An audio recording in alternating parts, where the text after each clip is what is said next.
Assalamualaikum warahmatullahi wabarakatuh. Innal hamdalillah wassalatu wassalamu ala Rasulillah la haula wala quwata illa billah. Rabbis shrah li sadri wa yassir li amri wahlul 'uqdatam min lisani yafqahu qawli. Amma ba'du. Segala puji bagi Allah yang senantiasa memberikan kita nikmat sehat, nikmat waktu luang, terutama nikmat iman dan Islam. Tak lupa sholawat dan salam kita tujukan kepada Nabi besar kita, Nabi Muhammad SAW, yang berkat perjuangan beliaulah Islam bisa sampai kepada kita sampai saat ini. Bunda-bunda yang dirahmati Allah Subhanahu wa Ta'ala, alhamdulillah pada pekan ini kita masih bisa berkumpul di sini bertalolbu ilmi bersama Ummahatul Jannati, inspirasi penggerak muslimah. Adapun susunan acara untuk pekan ini yaitu diawali dengan tilawatil Al-Quran surat Al-Baqarah ayat 51 sampai 55 bersama Ustazah Hasunah, dilanjutkan dengan pembahasan kitab Tarbiyatul Aulad dengan tema pernikahan ideal kaitannya dengan pendidikan. Masih melanjutkan pembahasan pada pekan yang lalu bersama Ummu Naila. Kepada para pemateri kami persilahkan. Bismillahirrahmanirrahim. Assalamualaikum warahmatullahi wabarakatuh. Innal hamdalillah wassalatu wassalamu ala Rasulillah la haula wala quwata illa billah, amma ba'du. Yang saya hormati dan saya cintai bunda-bunda solehah Ummahatul Jannati, apa kabar semua? Semoga dalam keadaan sehat walafiat, sehat jasmani, sehat rohani, sehingga kita bisa melaksanakan aktivitas sebagaimana biasa dan bisa melaksanakan perintah-perintah Allah dengan baik. Amin ya rabbal alamin. Kembali kita bersyukur dan senantiasa bersyukur kehadirat Allah Subhanahu wa Ta'ala atas limpahan rahmatnya, termasuk di hari ini kita masih bisa melaksanakan kajian. Mudah-mudahan kita diberikan ilmu yang bermanfaat, ilmu yang dapat kita amalkan dan juga mendapatkan ridho dari Allah Subhanahu wa Ta'ala. Sholawat teriang salam senantiasa tercurahkan kepada seorang hamba pilihan yang telah Allah utus untuk kita jadikan teladan, yaitu baginda Nabi besar kita Muhammad Shallallahu Alaihi Wasallam. Mari sama-sama kita buka kembali Al-Quran kita di surah Al-Baqarah, melanjutkan minggu kemarin itu di ayat 51. A'udzu billahi minasy syaithanir rajim. Bismillahirrahmanirrahim. Wa idh wa'adna Musa 40 laylatan thumma ittakhadhtumul ijla min ba'dihi wa antum zalimun. ثم عفونا عنكم من بعد ذلك لعلكم تشكرون. وإذ آتينا موسى الكتاب والفرقان لعلكم تهتدون. وإذ قال موسى لقومه يا قوم إنكم ظلمتم أنفسكم باتخاذكم العجل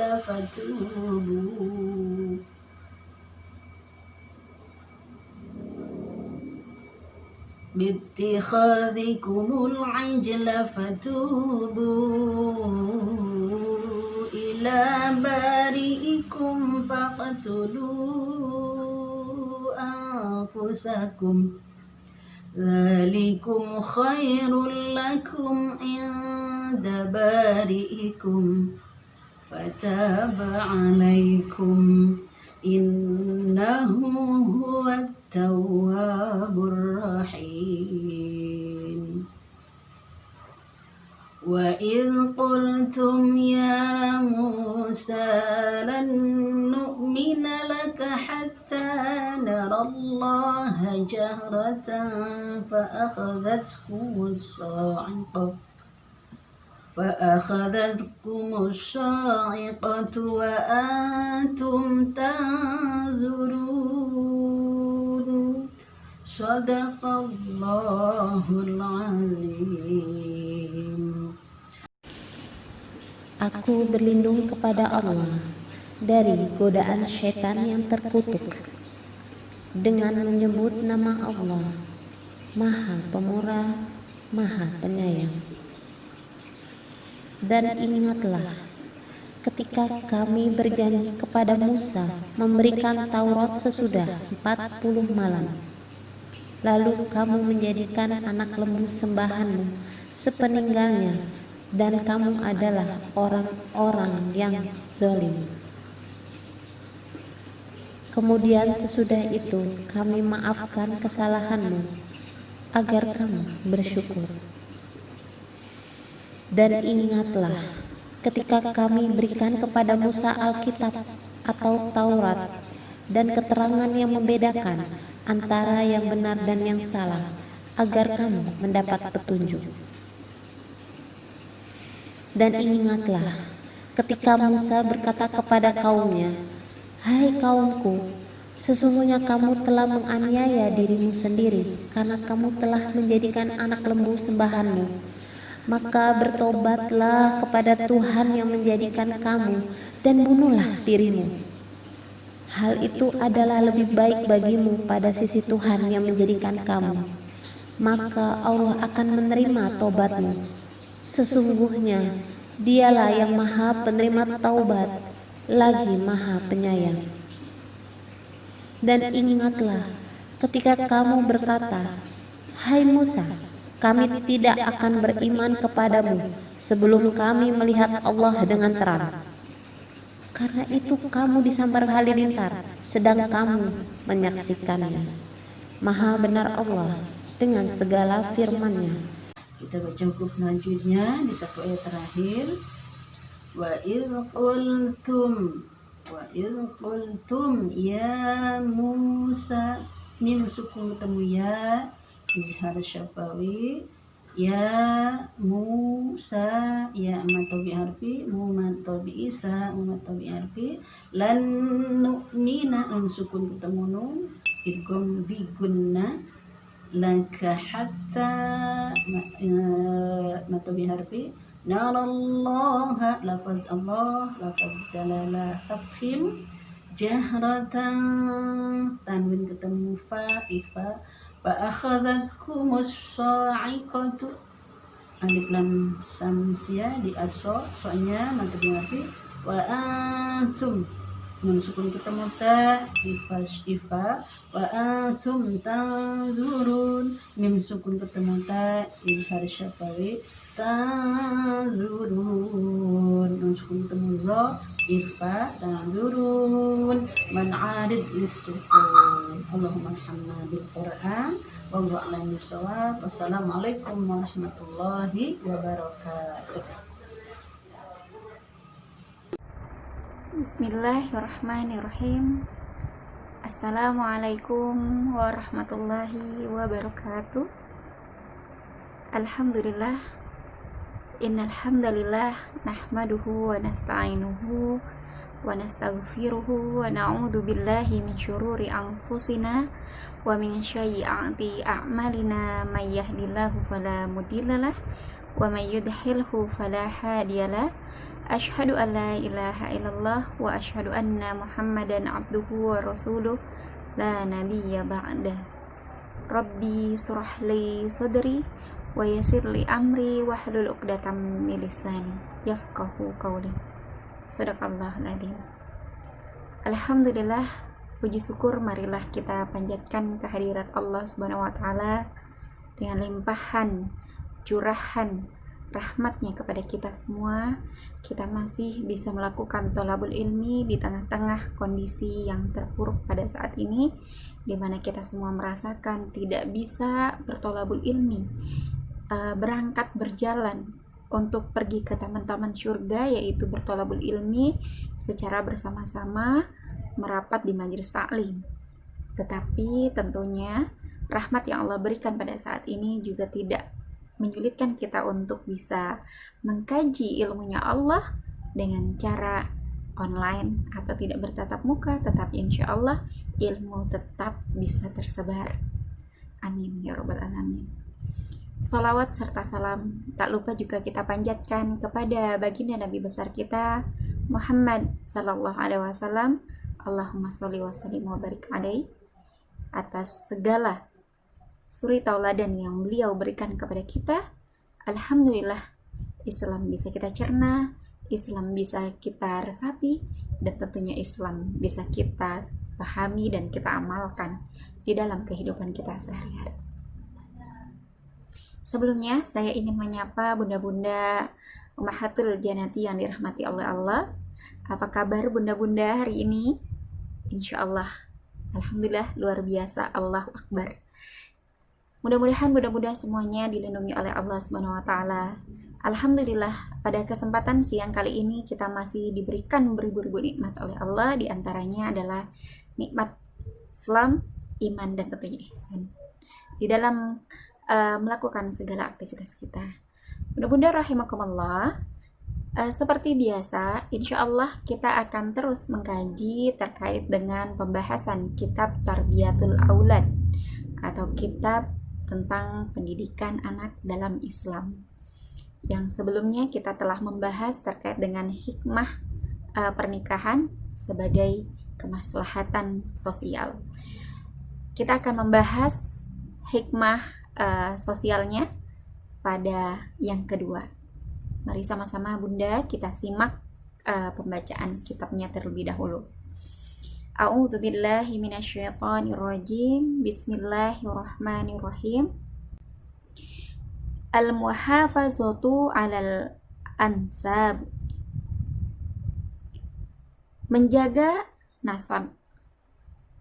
Wa bi zawajil alladhi syari'ahullahu yaftakhri abna'i bi antasabihim ila abaihim. Dan dengan pernikahan yang telah disyariatkan oleh Allah Subhanahu wa taala, tentunya akan membuat bangga anak-anak dengan nasab mereka dari orang tua mereka. Wala yakhfa ma fi hadzal antasabu min i'tabarihim allati wa istiqrarihim nafsi wa karamatihim al-insaniyah.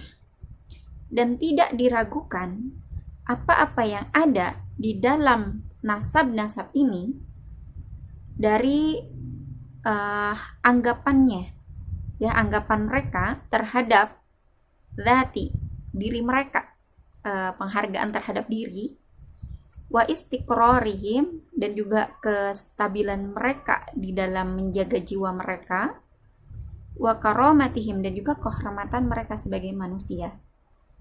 Walau lam yakun dzalika zawaju alladhi syari'ahullah, kalaulah tidak menjadikan pernikahan ini yang disyariatkan oleh Allah Subhanahu wa taala, li ajil mujtama'u bi auladi la karamati lahum wala ansabi, maka cacatlah masyarakat dengan anak-anak mereka. Tidak ada kehormatan bagi mereka dan tidak ada keturunan. Wa fi dzalika ta'natu nujalai lil akhlaqi fadilah. Dan di dalam pernikahan itu, ya, menjadi tusukan tajam bagi akhlak yang utama. Wa intasyari mari'u lil fasadi wal ibahiyah, dan akan penyebaran tentang kebolehan terhadap kerusakan dengan berbagai cara. Bunda-bunda ummahatul jannati yang dirahmati oleh Allah, tergambar bahwa hikmah pernikahan sebagai sosial, kemaslahatan sosial, di antaranya adalah menjaga nasab, di mana Islam sangat memuliakan nasab yang ada di dalam diri manusia. Ya, maka dari itu, kenapa kemudian Allah tidak memperbolehkan seorang wanita menikah lebih dari dengan satu pria? Kenapa seperti itu?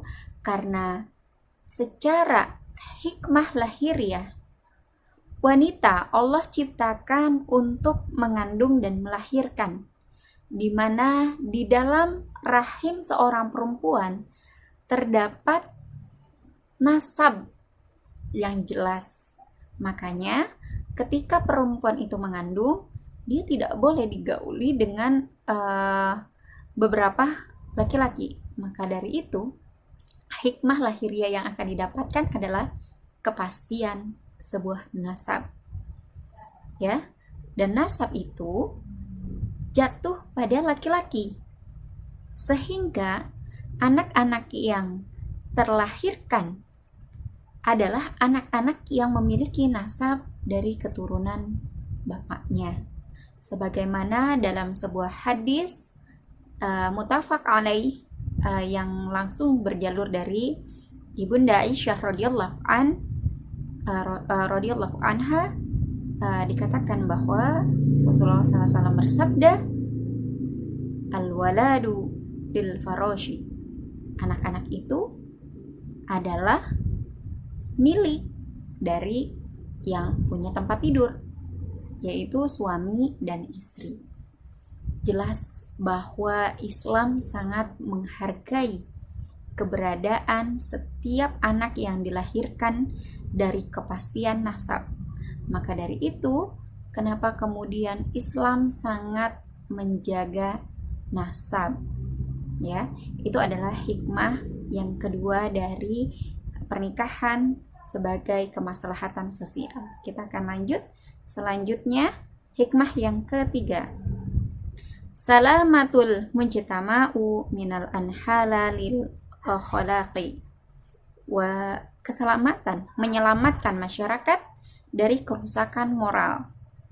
Wa bi zawaji yusallimul mujtama'u minal inhalali khuluqi. Dan dengan pernikahan terselamatkanlah masyarakat dari kerusakan moral. Wa ya'manu al-afradi minal tafsakhil ijtima'i. Dan keamanan individu dari kehancuran masyarakat. Wala yakhfa ala kulli dhi idraka wa fahmu an gorizata muyul ilal jinsil akhari hina tashabba'u bi zawaji masyru'i. Dan tidak diragukan atas setiap itu kesadaran dan pemahaman bahwa gorizah, kecenderungan, ya, naluri kecenderungan terhadap jinsil akhar, lawan jenis, ya, bisa dipenuhi dengan pernikahan yang telah disyariatkan. Wal itisalul halalu tatahallal ummati. Dan hubungan yang halal di sini diumumkan di tengah-tengah umat. Afrodan wa jama'ati, secara individu dan juga secara masyarakat. Bi afdalil adabi, dengan keutamaan adab. Wa ahsanul ahlaku, dan kebaikan akhlak yang baik. Wa takunu jadi rota bi adai risalah, dan menjadikan layak untuk mengemban risalah. wa hamalu mas'uliyati ala wajhil ladzi yuridihillahi minha, dan mengemban tanggung jawab atas bentuk yang diinginkan oleh Allah darinya.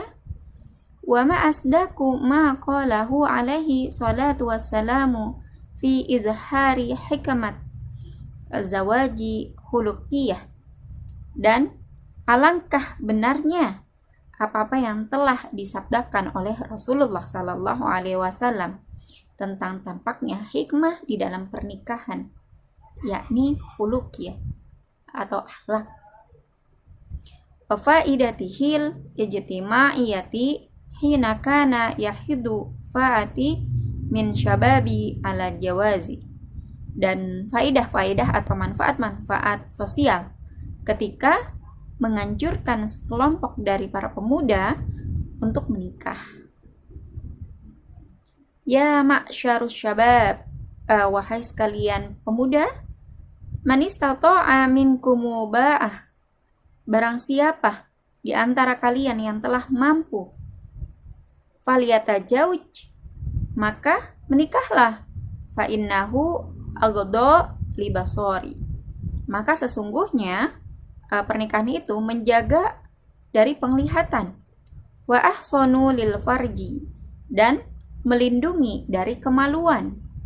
Faman lam yastati fa alaihi bisawmi fa innahu lahu wijaun, maka barang siapa yang tidak mampu, fa alaihi, maka perbanyaklah bisawm, ya, banyaklah dengan puasa, maka sesungguhnya baginya itu menjadi perisai, puasanya itu menjadi perisai. Rawahul jamaah, muttafaq alaih, ya. Bunda-bunda rahimakumullah yang dirahmati oleh Allah Subhanahu wa taala, telah jelas bahwa hikmah pernikahan sebagai kemaslahatan sosial tidak lain adalah menyelamatkan manusia dari akhlak yang rusak, akhlak yang buruk, adab yang buruk. Itu semua tidak lain karena ketika kita manusia yang dibekali oleh Allah Subhanahu wa taala memiliki akal, maka hal itu harus kita pergunakan sebaik mungkin untuk bisa membedakan mana yang hak, mana yang batil. Bagaimana cara kita memenuhi gorizah kita atau memenuhi naluri-naluri yang kita miliki, sehingga naluri yang kita miliki ini memang benar-benar terpenuhi dengan baik dan dengan cara yang halal tentunya. Karena standar perbuatan manusia itu bukan lagi enak atau enggak enak, bukan lagi sesuai atau kehendak dari apa yang kita inginkan, melainkan halal dan haramlah standar yang harus digunakan oleh setiap hamba, agar apa yang kita lakukan itu tidak menyalahi apa yang Allah inginkan. Maka dari itu, kondisi-kondisi atau peristiwa-peristiwa yang terjadi pada saat ini, seperti misalnya free sex, ya, atau hubungan-hubungan yang memang tidak dibenarkan dalam syariat, contohnya misalnya pacaran dan sebagainya macamnya, itu adalah contoh yang merusak, ya, bukan hanya merusak dari sisi akhlak kita, dari sisi adab kita, dari sisi kemasyarakatan kita, tetapi juga akan merusak keimanan kita. Maka dari itu bunda-bunda, marilah bersama kita jaga terus ananda-ananda yang menjadi titipan Allah Subhanahu wa taala kepada kita untuk menjadi orang-orang yang taat, orang-orang yang senantiasa menjalankan apa yang diinginkan oleh Allah Subhanahu wa taala. Karena tentunya apa yang diinginkan oleh Allah Subhanahu wa taala belum tentu menjadi keinginan kita. Tetapi ketika kita paham bahwa semua yang Allah inginkan kepada diri kita adalah kebaikan bagi kita, karena kita tidak ada yang pernah tahu mana yang baik, mana yang buruk untuk kita selain Allah yang Maha Tahu, maka insya Allah semua yang kita jalankan atas dasar perintah dan larangan dari Allah itu akan menjadi kebaikan bagi kita semua. Maka dari itu sekali lagi bunda-bunda rahimakumullah, ya, pernikahan sebagai kemaslahatan sosial itu harus bisa kita tanamkan, bukan hanya di kalangan keluarga, bukan hanya di kalangan masyarakat sehingga masyarakat menjadi masyarakat yang baik, tetapi butuh bi'ah. Apa itu bi'ah? Bi'ah itu suasana. Butuh suasana ketaatan saling mengingatkan. Butuh suasana saling menjaga ketaatan. Butuh suasana untuk senantiasa melakukan amar ma'ruf nahi munkar. Siapakah yang mensuasanakan itu? Yang mensuasanakan itu tidak lain adalah negara. Negaralah yang menjadi pondasi utama untuk bisa menjadikan pernikahan sebagai kemaslahatan sosial yang ada di tengah-tengah umat, agar kita bisa melahirkan generasi yang memang diinginkan oleh Allah Subhanahu wa taala, yakni generasi Rabbani, generasi yang cinta kepada Rabb-nya, generasi yang senantiasa melaksanakan apa yang diinginkan oleh Rabb-nya, sehingga sangat amat kita anjurkan kepada bunda-bunda semua, mari bersama kita bangun generasi Rabbani dengan menjaga kekonsistenan iman di dalam keluarga, masyarakat, dan tentunya negara. Maka negara mana yang tentunya bisa menjaga keimanan? Tidak lain adalah negara yang paham Islam, negara yang menerapkan Islam, negara yang memang menerapkan hukum-hukum yang berasal dari Rabb-nya. Itulah yang kemudian harus kita ciptakan. Mungkin itu saja bunda-bunda yang bisa saya sampaikan. Kurang lebihnya saya mohon maaf. Wabillahi taufiq wal hidayah. Ihdinas siratal mustaqim. Semoga bisa diambil hikmahnya. Segala kekurangan milik saya semata, dan selebihnya dari Allah Subhanahu wa taala. Waalaikumsalam warahmatullahi wabarakatuh. Alhamdulillahirabbil alamin. Terima kasih kepada para pemateri yang telah memaparkan ilmunya. Semoga apa yang disampaikan bisa bermanfaat untuk kita semua, berkah dan mendapatkan ridho dari Allah Subhanahu wa taala, serta bisa diaplikasikan pada kehidupan kita sehari-hari. Seperti biasa, tim Ummahatul Jannati akan mengadakan kuis dengan pertanyaan sebagai berikut. Kita akan mencari jawaban yang paling cepat, yang paling tepat, dan kita akan mengumumkannya di Instagram dan Facebook Ummahatul Jannati. Dan bagi bunda-bunda yang menginginkan merchandise Ummahatul Jannati berupa digital tumbler, mukena, masker, pin, gantungan kunci, dan lain-lain, bisa dicek di Instagramnya Ummahatul Jannati Store. Ummahatul Jannati juga mempunyai YouTube channel. Jangan lupa di like, di komen, di share, di subscribe, agar dakwah kita bisa menyebar ke seluruh pelosok dunia. Akhir kata, saya Yanti Kusmayanti. Mohon maaf apabila ada salah. Wabil taufiq wal hidayah. Wassalamualaikum warahmatullahi wabarakatuh.